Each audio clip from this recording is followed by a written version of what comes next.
Ayan, hello po mga kalingap. So, welcome back po ulit sa ating YouTube channel. Ako po si Kuya Jens. At ngayon mga kalingap ay pag-usapan naman natin yung pangalawang tanong na ilalatag ni Kuya Val Santos Matubang sa Rapid Tulpo in Action para sagutin po ng kabilang panig.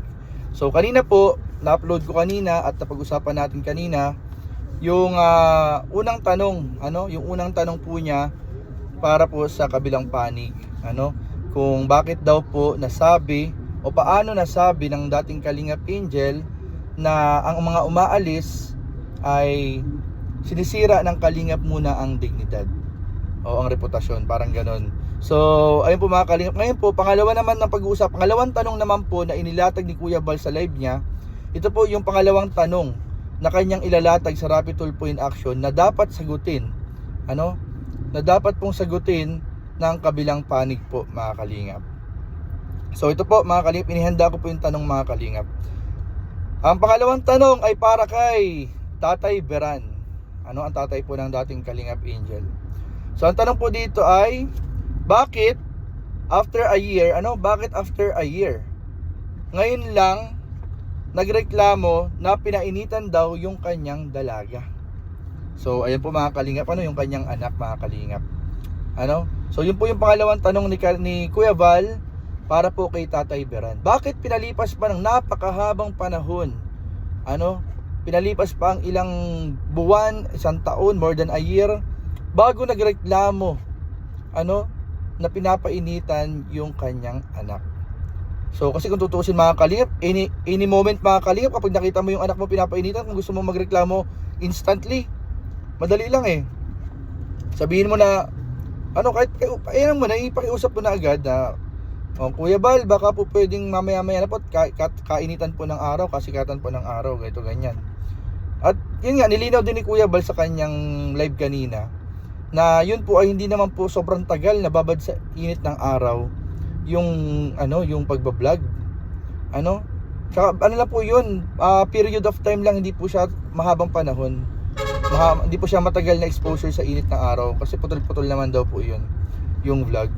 So ayun po, yun lang naman po ang pangalawang tanong ni Kuya Val. Bakit inireklamo yung pagpapainit doon sa anak after a year pa? Bakit pinatagal pa ng ganung panahon, ganung katagal?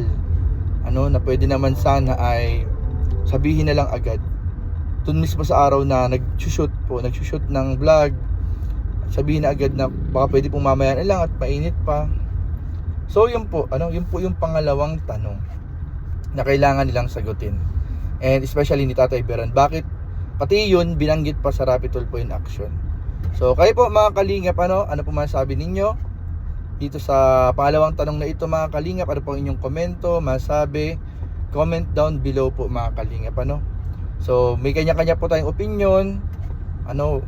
At syempre iba-iba yung ating mga perspective, iba-iba yung ating mga pananaw diyan sa sitwasyon na yan, sa tanong na yan. So malaya po ang lahat na mag-comment po sa ating comment section po mga kalingap. So ayun, ang tanong diyan mga kalingap ay sino ang papanigan ng taong bayan at papanigan ng mga kinaukulan.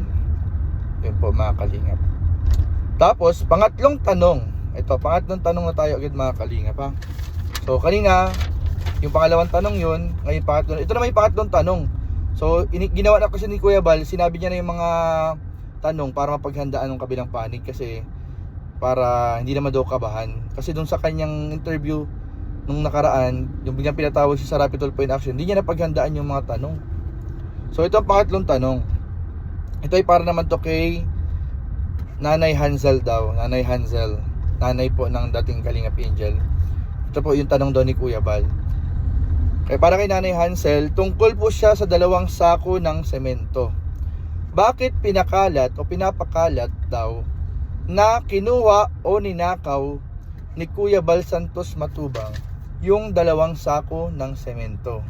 Bakit pati yun ay pinapakalat daw sa mga comments, social media, So bakit daw kailangan pati yun ay ipakalat? Ano? Yun lang yung tama. Kasi parang ang dating dito, parang sinisiraan si Kuya Bal na pati yung dalawang semento ay pinag-interesan daw. So ang tanong diyan ay bakit pati yun ay pinapakalat daw na ninakaw o kinuha? So ayun po mga kalingap, ano yun po yung pangatlong tanong ni Kuya Bal na kailangan pong sagutin ng kabilang panig.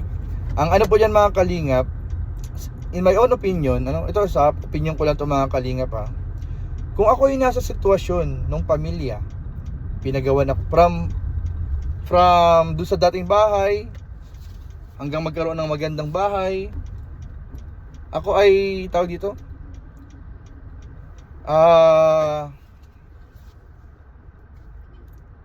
dito po mga kalingap, ako po ay iisipin ko po mga kalingap ng maigi bago ako magsalita ng mga ganyang bagay. Kasi sa dami ng naitulong, ano ba naman yung pati yung dalawang sako ay gagawin pang issue, yung dalawang sako ng semento.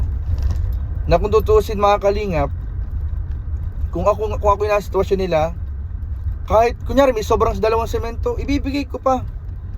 O Kuya Bal, baka kailangan niyo po ng dalawang sako ng semento para sa ibang tinutulungan po ninyo. Baka meron po kayong kailangan ayusin sa bahay nyo. Total, sobrang naman po itong semento dito sa bahay. Sa inyo na lang po ito. Makatulong din po sa ibang mga kailangan pa ng semento o kaya sa bahay po ninyo baka may kailangan kayong ipaayos. Sa inyo na po itong dalawang sako ng semento na ito. Ganun ba? Ganun yung inaasahan natin sana na perspective mga kalingap.